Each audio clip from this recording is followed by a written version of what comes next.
going on, guys? Good morning. Welcome back to United View. Hope everyone is doing very well. Welcome back to another edition of Matchday Reloaded here, live back in a much more positive Panenka Studios. Yes, last few Matchday Reloaded, guys, they've been very tough. They've been very tough, very difficult to do because we've been having to reload and reflect and revisit some terrible match days. Now, granted, yesterday wasn't too much better, but it's 3 points. It's 3 points, it's a win, and we'll take it, because that's the currency that we're talking about at the moment, isn't it? That's the currency that Flex has been talking about recently, saying the only way to stop managers and players being under pressure is by winning football matches. Now, that's not to say that yesterday's result means that everything's all good at Manchester United, because still, it's not, but it's 3 points nevertheless. A late Bruno Fernandes goal wins it at Craven Cottage again. I mean, second year in a row, isn't it? Second year in a row that we've had late drama away to Fulham. Last year it was Alejandro Garnacho right before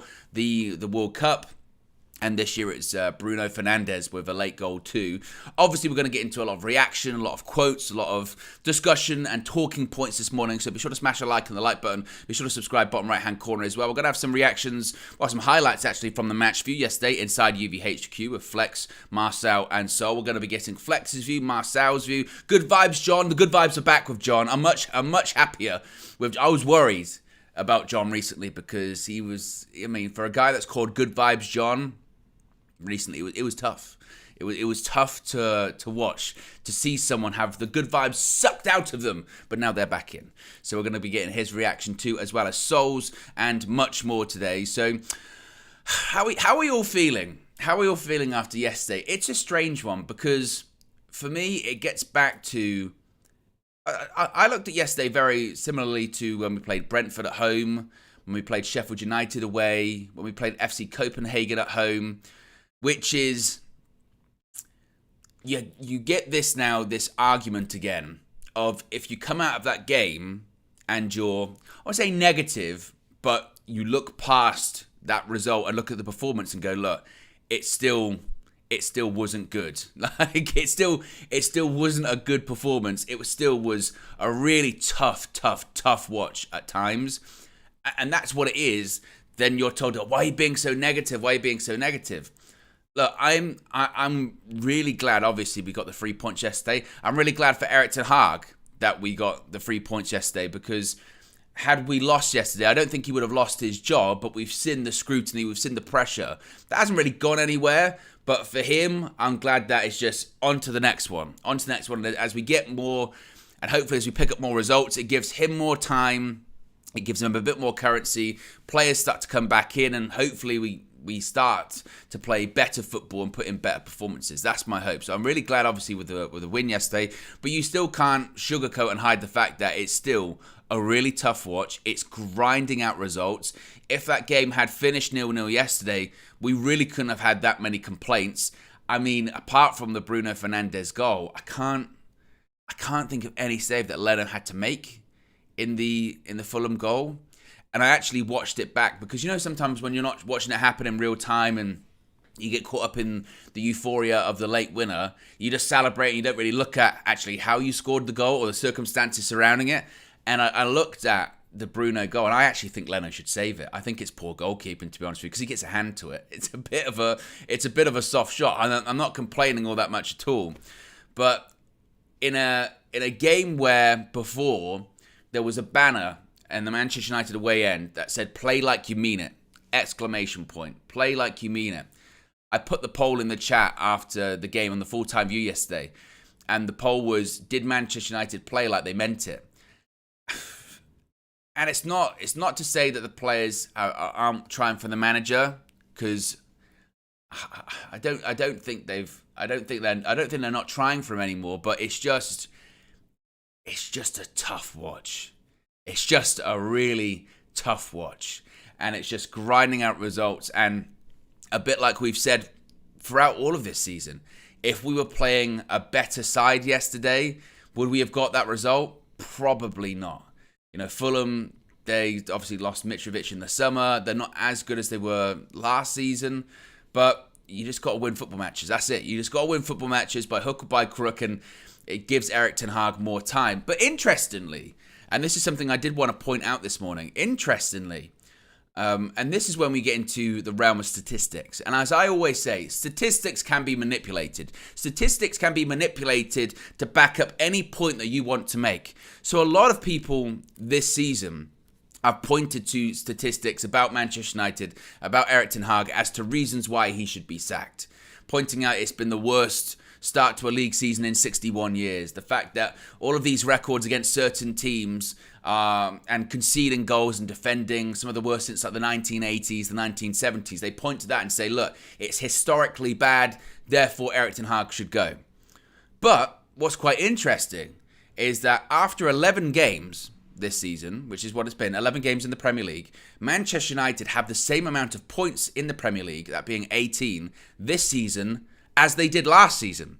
So somehow, some way, technically, the start is just as good as it was last season at this point in time, which is a wild statistic when you think about it. And in addition to that, Erik ten Hag now has the record of the joint fastest manager to win 50 games after 78 games. And in reality, an argument could be made that actually he probably should have got to there a little bit faster considering some of the results we've had this season as well. So, read into that what you will. I'm not saying with that means, we're all wrong for criticising, you're all wrong for criticising Erik ten Hag. See, this, that, and the other, this is fine. See, it's fine. My point is that be careful with statistics. Be careful with the statistics that you read because they can be manipulated and you can find a statistic to back up any point you want to make, whether it be positive, negative, indifferent. There'll be a statistic out there for you to find. So one, that is, I was staggered when I saw that it said that after 11 games, we're on the exact same points as we were last season. Now, some would say, well, that's still not good because we should be on more. And we should be on more.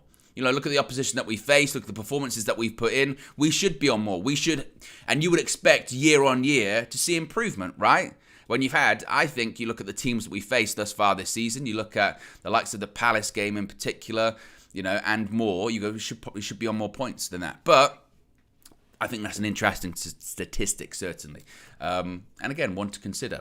Now, let's get into some player quotes and some manager quotes after the game. Bruno Fernandes, the captain, the goal scorer, he said after the game, quote, "The situation is not the best. Today we had to deliver. We got 3 points, and that's the most important thing." Scott McTominay was also interviewed by TNT Sports after the game and referenced that banner that was in the away end, "Play like you mean it." And McTominay said, quote, "We saw the banner before the game and a few of us said, do you know what? The fans pay good money to come and watch every week and the support is relentless towards us every single week and we just want to repay them as best as we can. Things aren't going the best at the moment, but it's a building block. We can go on and kick on and do better." But I kind of push back on that a little bit. Because I say, I didn't see a performance that was play like you mean it. And we'll get into individuals, of course, as we go through the show, as we always do. But I thought that was quite curious. Now, Erik ten Hag was asked after the game about Bruno Fernandes, of course, the goal scorer, the captain. And he was asked about, did he ever have any doubts over Bruno Fernandes as the captain? What has he made of people criticising Bruno Fernandes being the captain of Manchester United? And Ten Hag said, quote, "I don't understand it. Everyone has mistakes. No one is perfect. He's massively important to us." Now, just to stick on that point when it comes to Bruno Fernandes, he's also received some support from former Manchester United teammates on social media over the last 24 hours. Juan Mata posted to Instagram a picture of Bruno celebrating the winner yesterday, and he said the following, quote, "Professional, committed, humble, hardworking, talented, decisive, leader, respectful, and imperfect, just like the rest of us. Always in my team," with a love heart emoji. And David De Gea also responded. Bruno Fernandes posted a picture of himself celebrating the goal, saying United, and David De Gea commented on Instagram saying, "You are not the right captain," with a emoji with the zip, basically saying people that are saying you're not the right captain need to shut up. So taking a swipe at Roy Keane. So again, take that for what you will. Erik ten Hag was also asked about Harry Maguire's performance. He said, quote, "Not only defending with the ball, very good progressive passing through the lines, a very good performance. Overall," Ten Hag said, "it was a solid performance, a base and foundation we can improve upon." Bruno Fernandes also said after the game, "I don't want to focus too much on one player, but everyone has been too critical of Harry Maguire. He is doing very well. I hope he can stay at this level." So, again, I don't want to focus too much on individuals because we're going to get through that later on. But overall, for United,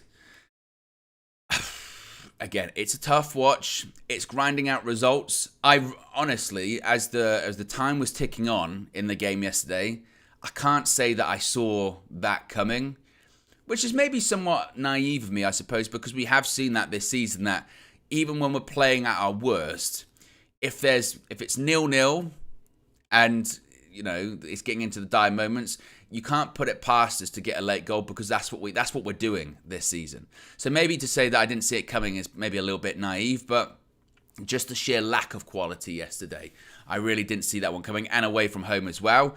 But look, you got to take it. You got to take it, and you just got to grind out results, and that's certainly what we're doing. Now, as far as some highlights from yesterday, here's a look at what happened inside UVHQ. Flex, Marcel and Sol celebrating and then getting annoyed and frustrated with VAR at first, and then celebrating the late winner. Take a look. Comes in. Oh. Yes! Come on, Tommy. Good ball from Bruno. Let's make sure there's no offsides. I think so. Yeah, that guy. Is it Tim Ream? Yeah. It's Tim Ream's playing him on. He's even behind the guy just in front of him. Yeah. It's onside. That's onside. Yeah. Giving it to the ref to sort of look at it. What, they're making him go to the screen? Yeah, what's the point? Just tell him it's offside. This is where I agree with Sean Dyche. What's the point in even sending him over to Mono? Just tell him to disallow the goal. Fucking idiots. There you go, offside, whatever, man. The shot's not on. Yeah! Yes! Oh, I'm gonna get head rush! Oh! Yes! Oh my god! Come on! You said it, you said it. I'm sorry. Oh, this team! Bruno! Do you know what? Be a magic! I'll be cussing Bruno out the whole game. We all have, and we will justify, but he's pulled out a bit of magic. That is magic. I can't believe it. I didn't see that coming. I know everyone's going to go in the chat and say, see, he shouldn't have moaned it. Listen, there's a bigger inquest. I'm enjoying the goal. I don't care. I'm enjoying the goal. Let's just enjoy the goal. Pedestri, well done for keep fighting. You make your own luck. Yep. Bit of pinball, get your own luck. Bit of pinball, get your own luck. Get your own luck, bit of pinball. I do. Sirens in the chat earlier. I told Josh, I said yesterday, I need the Owen siren. We need the Owen siren for the members here on the channel. We need the Owen siren, and then we can get the Owen sirens in the chat. Yes. And if you do want to join the membership, you can do so. Links in the video description. It's also the pinned comment in the live chat. Sirens in the chat. I do want to say about VAR. VAR, I do want to have a conversation about. Not so much for yesterday's one in the United game, because, I mean, Man United and VAR this season, this is the conversation I more want to have. It's just Manchester United and VAR this season. Because this is always my frustration, is there is a clear double standard and there is a clear consistency issue with Manchester United and VAR in the Premier League, right? And what I mean is, so yesterday's goal that was ruled out for Scott McTominay, he got ruled out because they said Harry Maguire was interfering in play.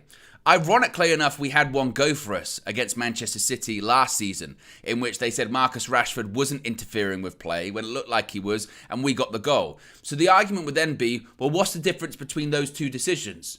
Because if you're giving the first one as onside, then you should have given yesterday's one offside. But no. And they sent the referee over to the screen with a subjective offside call. And what's the point? Like, what, as they said and Flex said in the match view, what's the point? If you're sending him over to the screen, he's going to overrule it because he's been told to overrule it. Go check it out. It's wrong. So that's one part of it.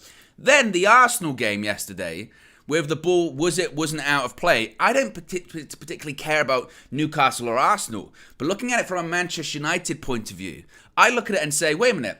So that ball yesterday is in, and us against Brighton, that's not in, right? To me, that is exactly the same. If anything, if you look at the screen grabs, the ball looks way more in for the Manchester United-Brighton one than it did yesterday. And we know the precedent is there from Japan versus Germany in the World Cup, whereby it can look like it's past the line, but a football is a sphere. so it can be hanging over, so that's why it's in. So why was the United one out? Because I look at that and say, well, if that's in, if the Japan one's in, then our one was in. In that game too, I see yesterday several occasions when, guess what? Free kicks into the box and there's pulling, there's tugging, people are getting their shirts pulled and all that kind of stuff. How many penalties were given? Zero. Zero penalties were given, whereas in the Manchester derby last weekend, Højlund, it's on Rodri, it's a foul, straight away penalty. And that was the frustration at the time. It's not necessarily the fact of, is it or isn't it a penalty by the letter of the law? No, if you're going to say that's a penalty every single week, I have no problem with that being a penalty. I have no problem. Enforce it in every single game. Because so many times this season, we've seen things not go for United through VAR intervening or not intervening, and then in games just a week later or just a few hours later, the exact same thing happens and you get the exact opposite decision. Handballs. How many times have we done the handball thing this season? When it's, and we go back to the Garnacho one at the Tottenham Hotspur Stadium, Romero, handball. At the Emirates, Romero, handball, that's a penalty. And that is when, and I think Erik ten Hag said it on the touchline yesterday, he said how many times. And I really do sympathise with him. And I know people are going to go, the irony of Manchester United fans and the Manchester United manager complaining about decisions. But when there is no consistency, and in things that are exactly the same, like again, the ball out one yesterday, exactly the same. That is when you get into the territory of going, what is the point of VAR? Now, I've been in favour of keeping VAR because I say these referees are so bad. They're so bad that they will still get things wrong. Sometimes when VAR does intervene and gets things right, you go, how on earth have you missed some of those decisions realistically? But, for instance, when we played Newcastle in the Carabao Cup on Wednesday and VAR wasn't in effect, I know we lost that game 3-0, but I didn't miss it. Like, I really didn't miss it because it was just a case of, what's the point? What is the point? And again, for me, it's not an issue of whether things are or aren't a penalty or aren't a free kick or aren't a red card. It's the fact that they'll go in one direction for us and they'll go in another direction for the other. And then when it happens, like again in the Manchester derby last weekend, you get people going, why are you complaining so much for it? It's a penalty, it's a foul. And you go, okay, that's fine. I don't have a problem with that being classed as a penalty. We're just saying that's going to be consistent across the board. And of course it's not. Of course it's not. And how many apologies are we on this season? Again, I think that's a big fat 0. No apologies this season. It is shambolic. As Lil Yo-Yo says in the chat there is no consistency at all.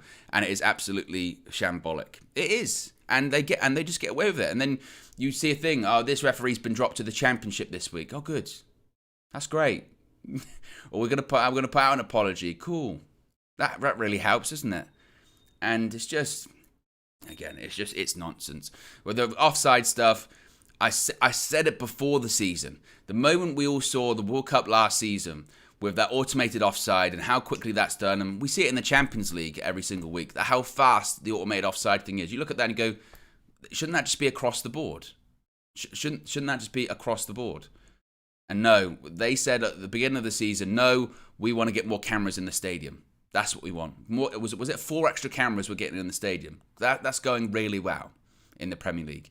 And I know it's boring and dull, and I know it feels like every week we're talking about like VAR and referees, but it's getting worse. Genuinely, it's getting worse. And it's not necessarily so much our decision yesterday. It's more just when you're seeing in these other games stuff that the opposite has happened to us. And it's just, I don't get it. I really don't understand it. Let's go to some more reaction from yesterday's game. Let's go to Flex. Here is his thoughts after the game inside UVHQ. Pretty absolutely not. Absolute smash and grab job. Bit of magic from Bruno when he didn't play very well at all in the game. Played awful. I was calling for him to come off, as you saw. But he came up with the goods, man. And I ain't going to say he saved Erik ten Hag's job, but it just goes such a long way in just relieving some of that pressure. Because if you don't win football matches in times like these, you got nothing, and it's a ticking time bomb for when the manager's eventually going to get sacked. So it was only a win for Man United today, and it didn't. For large parts, it didn't look like we were going to get it. But you know what? I'm going to start with the positives because it's been so negative recently. We've been moaning a lot. I've been moaning a lot. You lot told me on the stream, Flex, stop moaning. And there is a bigger picture that I'm going to talk about as well. But for the start of this breakdown, I got to say that Maguire played really well. I'm going to pick out the people who played really well. I thought Wan-Bissaka played really well as well. And I thought Scott McTominay did okay as well, putting it about, good energy, good physicality. The rest wasn't very good. I think Garnacho as well. He kept trying, drawing fouls, trying to pick up the ball and be positive with the ball. The quality wasn't always there, but he played the game with the right spirit, with the right attitude, with the right intent. And I think the defenders, Johnny Evans as well, composed, calm, no silly mistakes, no rashness. I think Dalot, okay, maybe going forward wasn't quite where he needed to be, but defended quite well. So the whole back four, Onana made some saves that he just should make, which he did.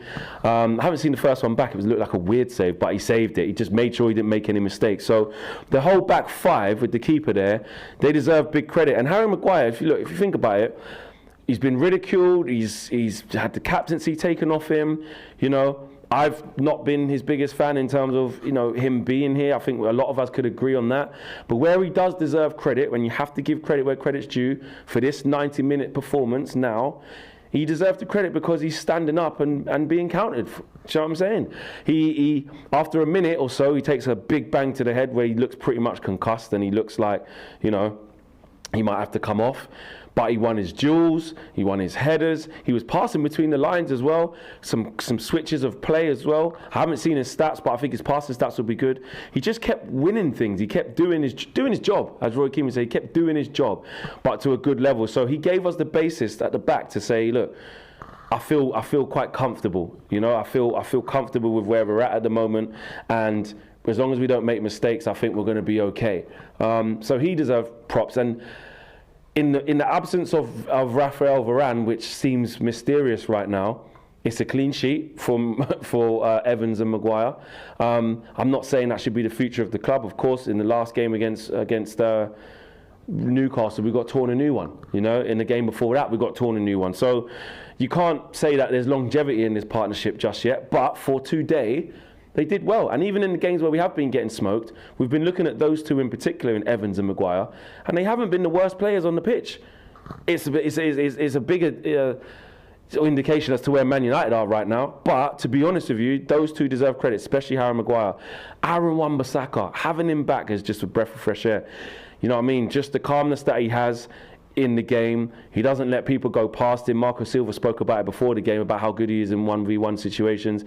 And he was just calm and composed. And he gave us a little edge going forward as well. So those are the positives. Now, look, the negatives, if there can be some when you lose a game, when you win a game, because I still think there can be, is in our performance. You know, that was a poor game of football. You know, we got robbed with the VAR decision. I know Harry Maguire goes for the ball, so they look to rule it out. All right, cool, fair enough, I understand that. But other than that, did we do enough? No, that game was looking like it was going to be 0-0. Big up Flex inside UVHQ yesterday. He spoke about Harry Maguire yesterday. And again, this is the sort of strange thing with sort of United this season. It's Harry Maguire, look, you can't fault him with what he's been doing recently. His performances have been good. And even in the games that we've been getting smashed, it's not like you look, and this is the wild thing, despite all of the defensive injuries that we've had, in the games we've not been playing well, it's not been like really defensively. Maybe say Diogo Dalot against Newcastle, he was particularly poor. But it's not really been like defensively that you go, oh, we've been terrible, absolutely terrible. You know, it's more the case of the midfield, particularly the attacking as well, because the output's just not there, and we'll get to Højlund a bit later on. But I think he did well yesterday, he did very well. I mean, still, look, it doesn't change, and sometimes people get their backups when you go, Maguire played well yesterday, he shouldn't be here, damn it! And you go, I'm not saying that he shouldn't be here. He should have left in the summer. I still think he should leave, and we should still get in better options, more options that are, it's less of a drop-off if we're not going to play our best two centre-backs. But if the fact that he is still here and he's been available, and yesterday he played well. He did well yesterday. I still, when it comes to the whole like concussion thing as well, because clearly there looked to be something off with him yesterday. Obviously took a knock, as Flex mentioned, really early on. I think still the concussion protocol in football is a bit of a joke, frankly, because like whenever a player gets a knock in the head or whatever, they're always going to say, I'm fine. And I mean, unless it's really, really bad, they're always going to go, I'm fine, no problem, and you get let back on. If it comes out that Harry Maguire does have like a concussion or whatever, then he shouldn't have played throughout the remainder of that match. But because a couple of times he had to go down, go off, and all this kind of stuff. So hopefully that's nothing too serious or anything like that. But I still think they need to work on the whole concussion protocol in football. That's just me, anyway. But he did very well yesterday, and you have to credit him for that. I mean, we're so quick to criticize players and individuals when they play poorly over time. When they play well, they deserve credit. And again, that's not to say that Harry Maguire's the long-term option at United. And if West Ham still put an offer in January, I still take it. And I'd still take it in the summer as well. But he did well yesterday. One person who didn't do well, Anthony Dos Santos. Now, how long have we got, realistically, of the show? Because I could talk for the remainder of this show about Anthony Dos Santos and how poor he was yesterday, and realistically, how poor he's been for a long time. He lasted 60 minutes on the pitch yesterday, and I posted this to social media. For me, that was a minor miracle, that he lasted 60 minutes. He was beyond appalling. He was appalling yesterday. The creative output and attacking output from Anthony was nil. It was nothing. Absolutely zero. And before people go, you're focusing on one player, we're going to get to other players, as we always do. But when I'm talking about Anthony, I'm saying that is a level of performance that is just unacceptable. Just unacceptable.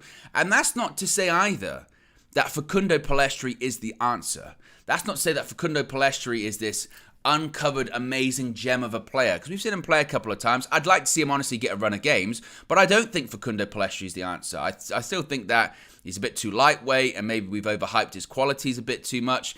But Facundo Pellistri came on and offered more than Anthony, literally just by closing some players down. I mean, look at the goal we scored. It's Facundo kind of sort of bumping into players a little bit. The bar was so low that Anthony set that bar so low that Facundo had to come on and literally just move around a little bit and maybe put one ball into the box, and he was already, infinitely better than what Anthony had done in that game.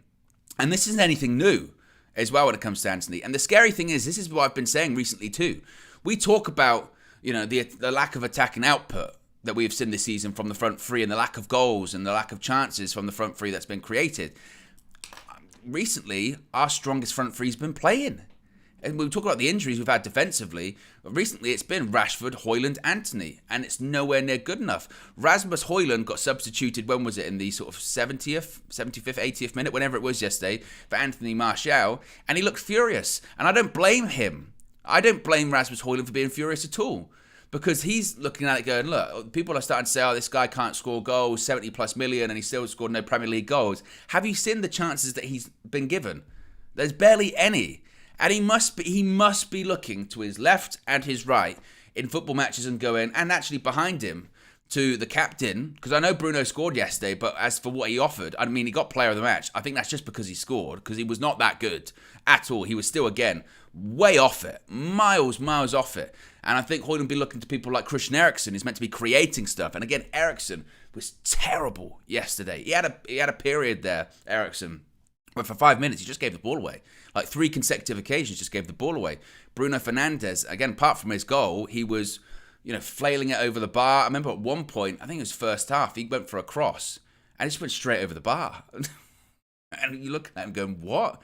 So I don't blame Rasmus Højlund for cutting a frustrated, isolated figure, because he must be looking around to these people going, I'm a kid. I can't create these chances and put them in the back of the net myself. You've got to give me service. You've got to give me some chances, and then I can even have an attempt at scoring goals. So I feel really bad for him. As I mentioned, Anthony, the next game is Copenhagen on Wednesday. And I know that possibly, Erik ten Hag trusts him and all that kind of stuff, but Anthony should be nowhere near the starting lineup at the moment. Nowhere near. And this is when, and this isn't, Jadon Sancho was right and all this kind of stuff, because I still say there's something far bigger going on there. And I still think Jadon Sancho should have apologised for essentially calling the manager a liar. But this is where you look at going, look, if you continue to pick Antony, then you deserve the criticism, because he just has no business at all being in that starting 11 at the moment. He's been shocking. And this was also something that I pointed out to people, that when Antony played against Arsenal, when we lost 3-1 against Arsenal, and obviously he went back to Brazil for a few weeks, and when he came back, I saw people on sort of social media sort of go, good, Antony's back now, so we're going to get back to this play. And I was thinking, wait a minute, just a few weeks ago, we were saying how poor Antony's been, saying he's been really, really bad this season. And he's come back and he's picked up exactly where he left off. He's been shocking. And as time goes on, that is looking like, the epitome. If you want to describe Manchester United's poor recruitment in one transfer, you'd look to Antony at this point. 100 million euros on that player. That Ajax fans were telling us at the time, he ain't worth that. He is not. And I know initially we could have got him for, was it 40 million quid or something like that? Had we signed him for 40 million pounds, we'd still be saying this guy is not good enough. This guy's levels are nowhere near good enough, because the output is nothing. The output is zero. For a right winger in the Premier League at Manchester United, the output is just next to nothing. And I'm also tired of, he does the defensive duties, right? But that's cool. But you're a right winger. You've got to be adding something to the attack. And he did absolutely zero yesterday. So he was right to be taken off. And also, he should not be starting. He should not be starting against Copenhagen. As to whether he will or not, I don't know. In fact, I'll put that poll in the chat. Will Antony start against Copenhagen? Will Antony start against FC Copenhagen? Question mark. Because when you look at someone like, for instance, Mason Mount, and because the answer for me either isn't putting Bruno out there. Don't put Bruno out on the right wing. I don't want to see it again. But you've got Mason Mount. What? Just put him there. What? Put him there. Why not? Because it's, like I said, it's just nowhere near good enough at all. And again, you want to point to the terrible recruitment by United. People will point to the fact of, Harry Maguire, 80 million pounds. They'll point to Antony, 100 million euros. That these are the case studies of where you go, Man United are just terrible. And look, this is when you get into the territory of Sancho looking at like an Antony and saying, well, why can't I play? Because this guy's playing terrible. This guy's playing rubbish. However, as I've said before, I still don't think it's as cut and dry in that particular situation. I think this is a case of something that's been going on longer term and is more about, professionalism, timekeeping, and also a big blow up with the manager and a refusal to apologise as well. So I think that's a part of it too. Let's go to Marcel. What's Marcel's reaction going to be after that performance? Here's what he had to say. Just had to win. Really, really happy that we get the 3 points at the end of the day. But I don't want to say that I'm fooled by the performance. It wasn't good enough today. It's just one of those ones where, again, before City we were scraping through games. The last 3 games it's been close matches. 1-0s, 2-1s, and today was like a really, really close, even match, 1-0. Bruno comes up with the goods, so a positive from there. And I think the back line was really, really impressive in terms of just keeping a clean sheet.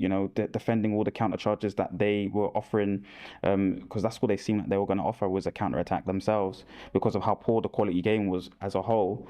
But proud of Bruno, man. Comes through and scores a big goal against Burnley. Comes through and scores a big goal again today against Fulham. And that's, look, I was sitting there, you saw me, I'm saying, listen, get him off. Everyone's saying, get him off. Does that show why Erik ten Hag left him on? Yeah. 100%, and that's why he's the captain of the side. We look at it, and there's not many captains within that team, especially today. Anyway, there wasn't much people that looked like a leader of the side, and even Bruno, he was shocking today. Awful. Wow, Flex. I really have to make that statement there, because I think people might think, oh, you're praising Bruno and stuff. No, he was absolutely diabolical today. And those that think that he should have come off today at some point, I can 100% agree with them. But it's like, you need those kind of players that come up with the moments, and we were talking about under previous managers, Moments FC and stuff. Well, he epitomizes that kind of style of football, and he's been able to produce that moment today. And we needed those 3 points. It's so important, those 3 points, and then hopefully we can go on to produce better performances. Obviously, we'll talk about the context of the win and the team and the performance, but I want to do some positives because it's been so negative recently. Let's talk about some positives. Harry Maguire, because he had a good game today. Solid. Outstanding, and to get the adversity early, knocked it. It looked like his eye was bruised massively in the first 3 minutes of the game, and then he gets another knock from the same forward again. Difficult to play under those circumstances, but in terms of blocks, really good. Again, the counter attack, something that we see as a big issue for him, guarding the space behind him, was good. Running back towards goal was okay. I mean, had a little chance against William. William beats him 1v1, but there's players around him. Wan-Bissaka's around him, so Maguire was brilliant today. Even his heading ability, which we didn't see a lot of big headers towards, but it was little cushion headers into to Evans. Just keeping possession of the football. Good switches out wide. That normal, it is usually into the same defensive line as to his fullback, not clever clip pass like Evans can do, like Martinez can do. But, he was good today, man. And even his defensive partner, Evans, I didn't see him make the line-breaking passes because, by the way, Maguire was making line-breaking passes today. Yeah. He was making good line-breaking passes, getting us into that midfield, unlocking midfielders when they're making the spaces. So they deserve a bit of credit, them two. Like, obviously, we just spoke about Maguire, but them two as a partnership, obviously, we got kicked up against City, got kicked up against Newcastle with them two playing, but we've never come away from those two games saying that they're the issue. See, they're not, because Rafa Alvaren's sitting on the bench, bro, and they've just kept a clean sheet. Listen, and that's the awkward thing for Ten Hag here. It's like he's two players that are from yesteryear, in my opinion, in terms of what they offer to our club. They're keeping out players that have been fantastic right now, or at least last season for us, in terms of Varane. But then again, does Varane have an injury? I'm not 100% sure on that. But in terms of what they're providing these last few matches, it's been very, very good. They've stopped us from 6s and 7s against City and Newcastle. To me, yeah, that's true. It would have been worse if it wasn't for them. Wan-Bissaka back as well. That's another positive. Thank you, man. I mean, and I'm glad that we get to speak on him because he's been really, really good this game. I mean, the other game wasn't, you could see just coming into it, but today you can see why Delo is nowhere near that level, unfortunately. Okay, going forward, good, and has scored big goals for us, and appears in good areas. I think he's more complete as a fullback in terms of where he can appear in the pitch and increase overloads, and he's a bit more intelligent. But Wan-Bissaka. Big up to Flex and Marcel inside UVHQ there. I do want to say about Bruno Fernandes actually as well, because I think this is where people are sort of going, see, this is why he should be the captain. I don't think, just because you scored like a late winner, I don't think that's, that doesn't take away the negatives that Bruno Fernandes has been doing in recent weeks, because again, yesterday, as they mentioned there, like Bruno was shocking yesterday, and some of his behaviour has been, the petulance and all that kind of stuff, and the leadership hasn't been there. I still don't think he should be removed as being the captain or anything like that. I think that was a bit of a stretch because I still say, who on earth do you give it to? But I think people go, see, that's why he's the captain. I go, I don't know about that. But as far as their praising of Maguire and Evans yesterday, again, I think they're right. I think they're right in what they're saying. Also, a lot of talk about Aaron Wan-Bissaka yesterday coming back in. I mean, this is kind of the point I've been sort of making recently, is that for me, if you're going to have the strongest back four that United have, for me, the strongest back four is Luke Shaw, Lissandro Martinez, left centre-back, Rafael Varane, right centre-back, and Aaron Wan-Bissaka. Now, Aaron Wan-Bissaka and Diogo Dalot as your two right-backs, I still think you can do way better. I do. And it kind of worries me a bit when you're given long-term contracts to Dalot.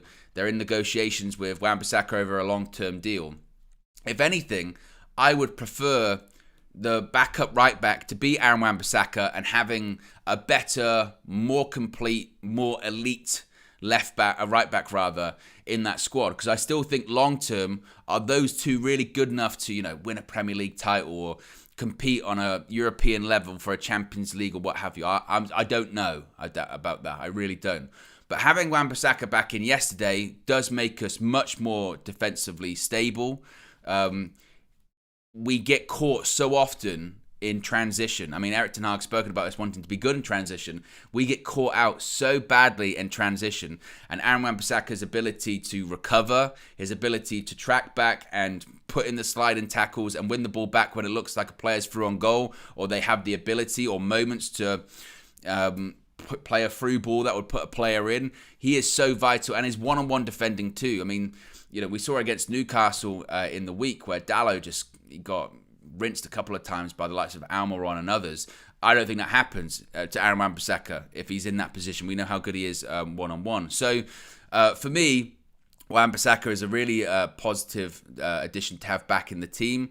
It's now just the hope of getting Luke Shaw back in as well. They're saying after the November international break, that looks like it could be then. So about a week or so, a couple of weeks. Hopefully he'll be back. And then realistically, then we're just waiting on Lisandro Martinez. But that one's not going to be taking place, I think, until 2024. And also, they're going to want to, I would think, take that one fairly easy, considering he came back clearly when he wasn't ready and there were still issues. So fingers crossed when he comes back, he'll be ready to go. But I still do think, I know Ten Hag's talking about the defensive injuries that we've had this season, and that's why the style of play hasn't been as evident, and you have to be pragmatic. That is why I think people are pointing out to, when you're looking to sell the likes of Maguire and others, you need to bring in that centre-back or that full-back, whoever it is. You need to bring in that player that is still in the profile of the football that you want to play. So if you do have Lisandro Martinez out long term, you do have Varane out through injury, illness, or a dispute or whatever, the players that come in can still play the style of football that you want. Because that's also what Erik ten Hag is saying is the problem is, I'm bringing in Maguire and Johnny Evans, and they've done well, but in terms of how I want to play, playing out from the back, they can't do that, so we have to change. And in an ideal world, the players that you're bringing in can still do that, and you don't have to change. And again, that goes back to recruitment. That goes back to a long-term vision and a player profile of anyone that you're trying to recruit in. And that goes back to Manchester United's recruitment being just terrible.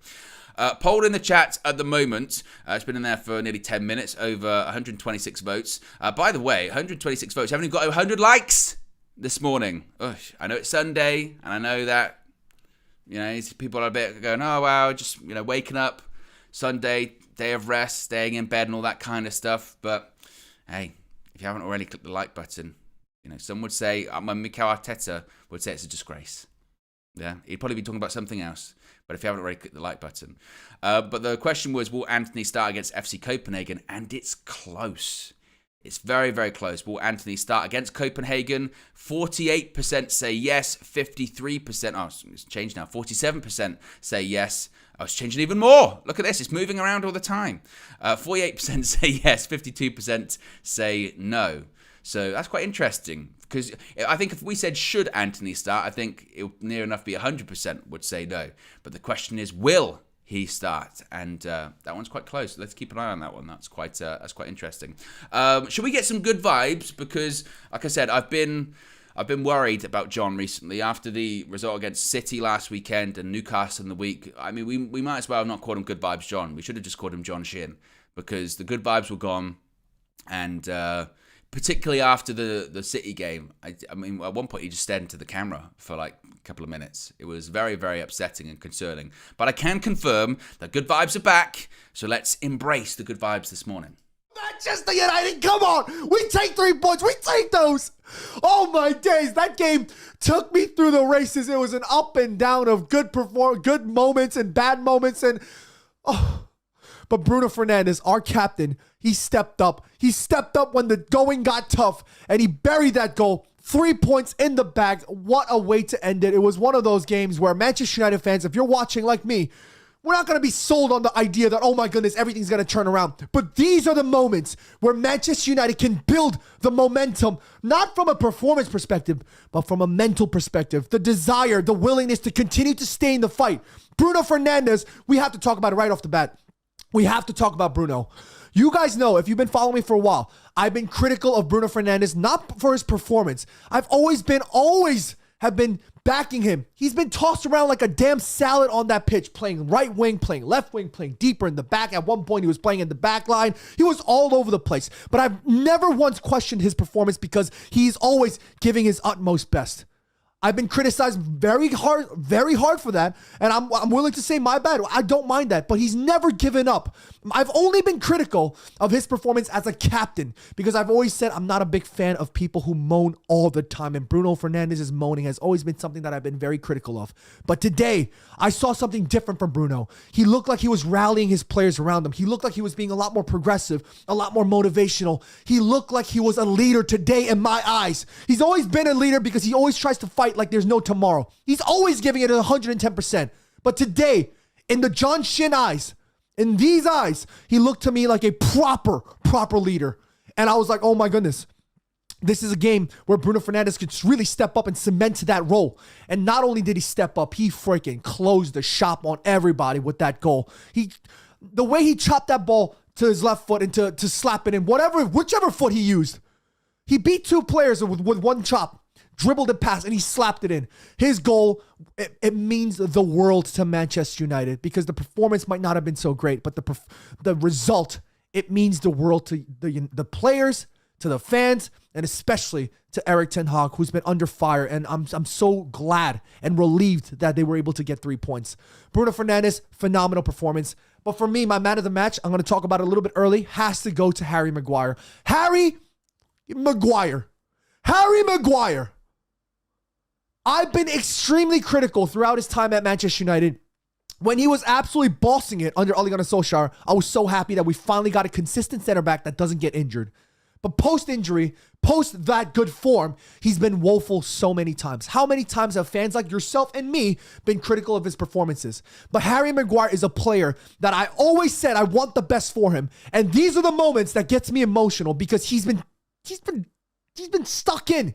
He's kept his head down. There's been moments where he's been saying a couple of things that I was just like, hey, Harry, maybe you shouldn't have said that. But nonetheless, he's been nothing but an utmost professional for Manchester United. And when the going got tough, especially for his team, when all those players were out injured, when Rafael Varane, I don't know what's going on with him, can't seem to get back into the squad straight away, he's been stepping up.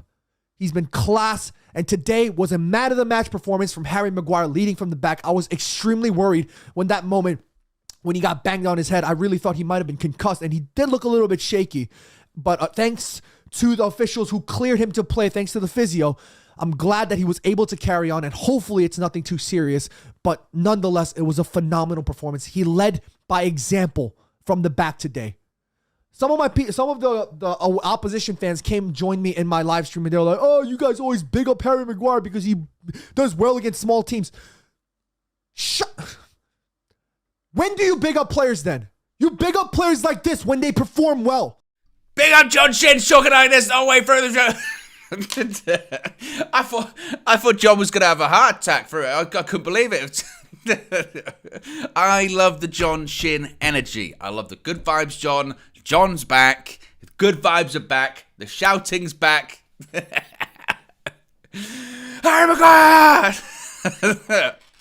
Oof. I don't even think I can project like that. Oh, tremendous stuff. I enjoyed that a lot. I do want to talk about Andre Onana before we get to some final reactions from inside UVHQ. I want to talk about Andre Onana because a lot of criticism about Onana this season, justifiably so. And people get very upset by this. When you praise someone, they go, yeah, but what about this? The whataboutism starts. It doesn't negate Andre Onana's mistakes that he's made this season. They were shocking. Terrible mistakes. The Bayern Munich one against Brentford, you name it. They've just been absolutely abysmal. But in the last couple of games, look, I know against City we lost 3-0. It could have and should have probably been way more had it not been for Andre Onana making really important saves. Yesterday, he earned that clean sheet. He earned that clean sheet yesterday, made some important saves. Now, I still say he's very dramatic and he's very unorthodox. For instance, one of the saves, it was the first one he made. It was a shot and he sort of dives and he gets his arm to it, but it goes straight back into sort of the danger zone, which concerns me. David De Gea used to do that a lot when he first came into United, where they would have shots and he'd sort of dive to his right or left and he would just sort of palm it straight back in to the middle of the box where everyone is. And that kind of happened yesterday and it turns into a bit of a scramble. But look, the ball didn't go in. He made the saves that he needed to do. And again, he earned that clean sheet. So again, that's a credit to him. And like I said, I know that we conceded against 3 against City, but he made some big saves. In particular, that one he made against Erling Haaland in the first half was an excellent save. So I think his confidence, certainly you can tell, is getting back, improving, and he's making important saves when he's needed. It was a save afterwards I thought was a decent save as well. And it's still a bit frustrating because we brought him in to play out from the back, and we're not playing out from the back, and Ten Hag is now really leaning into the fact that that's because of the injuries and the personnel there. Hopefully, as the players start to come back, we can get back to that and start playing out from the back more often, hopefully. But he made good saves yesterday, and again, I think he earned that clean sheet, and that's really important. So again, I'll credit him for that, and I think the confidence certainly there is improving. He still makes me a bit edgy and a bit nervous, but I'm not at the point that I was at like 2 or 3 weeks ago, whereby it was so bad a few weeks ago of him that you felt that if someone just has a shot, it's going to go in. It was that bad. Like, there might as well not be a goalkeeper between the sticks. Now, not too much. He can actually save them. So I'll credit Andre Onana for that as well.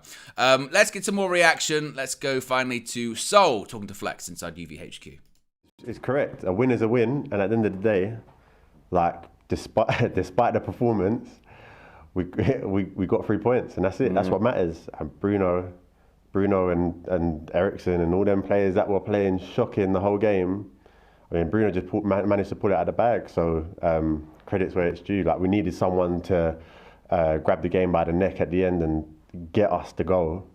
And it's just obviously, I want to be positive. I want to be positive. Yeah, you sound a bit like... Yeah, I don't feel like I've just like won last minute. Yeah. You know what I mean? Sure. It's a weird feeling, because it's like you can't unsee what you just seen. Like, the whole game in general, even Fulham was poor. But it's just I think the performance is kind of like in my head, the performance is like overshadowing the win, even though it doesn't matter. We won, and they got Ten Hag a win on the right day. Yeah, because the pressure's mounting. I mean, how much does that ease the pressure? Does that ease the pressure, just winning like just getting the W today? Does that ease a bit of pressure? Because everyone's just like, not everyone, that's actually, I would take that back, not everyone, but the hounds are out. There's a lot of talk about he's not the right man, he's lost the dressing room, the players don't care, all the negative stuff. How important is it just to get a win, and does it ease pressure? I think if the performance was better, that would ease the pressure. Yeah. But I think that's not shifted any pressure. I think all it's showing to me is that the players are still willing to win for him. And I think in when we are playing bad, because the thing is, we were shocking. Yeah. Apart from the defence, we were shocking. So like, if I'm looking at that now, I'm not thinking, oh my God, there looks like there is light at the end of the tunnel. There doesn't, because you can't go through the season scraping results like that. You can't. And so for me, that's why I think that I'm not feeling as happy. Because the pressure's still on for you. Because the pressure is still on the next game. And, for me, if someone who's in support of Ten Hag, I want him to stay. So for me, I just want to see a win with a decent performance. Bro, we ain't seen one of them since... maybe February. Palace, maybe, yeah. Oh, well, this year, but that was like Crystal Palace kids. Then they played their proper team next game and beat us. Yeah. Like, probably since like Carabao Cup, Barcelona, that era, Tottenham at home last year. That's it, because you're right, we haven't seen performances, but when we're in the mud like this, it's almost like performances just go out the window. Just get, W's is the only currency. I don't want us to be all negative, because obviously we have won, but we need to talk about everything. But some of the positives, a lot of people have mentioned Maguire, the defence today as well, Wan-Bissaka. Talk to me about Wan-Bissaka today. Wan-Bissaka's my guy. I just like, we've been playing with Dalot for so long now that you just forget what Wan-Bissaka does. So when he came in today, I was just so happy to see him like with the one-on-one challenges. How many times we turn around and go, oh my God, he's won that ball. Like, I'm just sitting there thinking, this is crazy. And we shouldn't be surprised, like the way that, because he does it a lot. Yeah, and to think at some point we were talking about selling him. It's just, look, at the end of the day, like he was lacking in one part of his game, and that was going forward, right? And the supporting the man in front of him. Tackling wise, no one ever questioned it. Everyone knows one-on-one, he's probably one of the best defenders, right? But even now, even from last season, going forward, he's changed his game. He's improving, going forward. He's improving, yeah, like he's improving. You could see he's quite effective. He tries to, sometimes he tries to overlap or whatever, but or he gets, and sometimes he fluffs the ball up. He's a defender at the end of the day, but you can just see the difference between him and Dalot. Don't get me wrong, Dalot is a okay player. Yeah. But you're just saying, by saying okay, it means you're like, he's just all right. As a right back, from my right back, the first thing I want you to do is Big up Soul and Flex inside UVHQ there. So that's the victory. 3 points for Manchester United against Fulham at Craven Cottage yesterday. Now we move on to the Champions League Wednesday. we do this all over again. As far as thoughts going into it, you know what it's like at the moment with United? The fact if we get a win, I don't even really think about the next game for like a day or two. I try my best not to, because then I'll start to get quite down about it. And I'm like, no, let's not think about that just yet. But very quickly, we're going to have to turn our attention to it. As far as the Premier League table, it's kind of as it is, I think. We're currently in 8th. We're level on points with Brighton. We actually are in way better form than Brighton, which again is quite ironic. Brighton haven't got a win in their last 5. They've got 3 draws and 2 losses. We've got 3 wins, 2 defeats. So they're winless in 5. It's kind of crazy. We're 2 points behind Newcastle up in 6th. So look, it's tight up. Those people at the tippy top are starting to pull away. I mean, at this point, 9 points behind Manchester City. It's not even worth pointing it out, to be honest. Spurs play Chelsea on Monday, so we'll see how that one plays out. Some other people above us are playing today. Liverpool, Villa, they're playing today. Not against each other, though. They're playing against Villa go away to Forest and Liverpool go away to Luton. I would expect both to win, but you never know. The important thing is you take care of your own business, and then you never know what can happen. You never know. Sometimes then you can turn things around. You know, sometimes things start to go in your favour, and suddenly things don't look as bad. As I mentioned, this time last season, after 11 games, we had 18 points. This season, after 11 games, how many points do we have? 18. Who would have known it? It's funny how those things work out, isn't it? But there you go, guys. Be sure to smash the like on the like button. Be sure to subscribe, bottom right-hand corner. What's on tap for the rest of today? Well, a couple of things are, of course, it's going to be the full view, 7 p.m. So be sure to join us all this evening with plenty to talk about after the week of happenings in the world of Manchester United. Also, as well, Flex is going to give his reflections. See what we did there on yesterday's result as well, and just how he's feeling 24 hours on. So there's plenty of content coming up on United View over the next day or so, and then we turn our attention to the Champions League. So there you go. Anyway, guys, I'm out of here. Have a great Sunday, and I'll speak to you again very soon. Peace.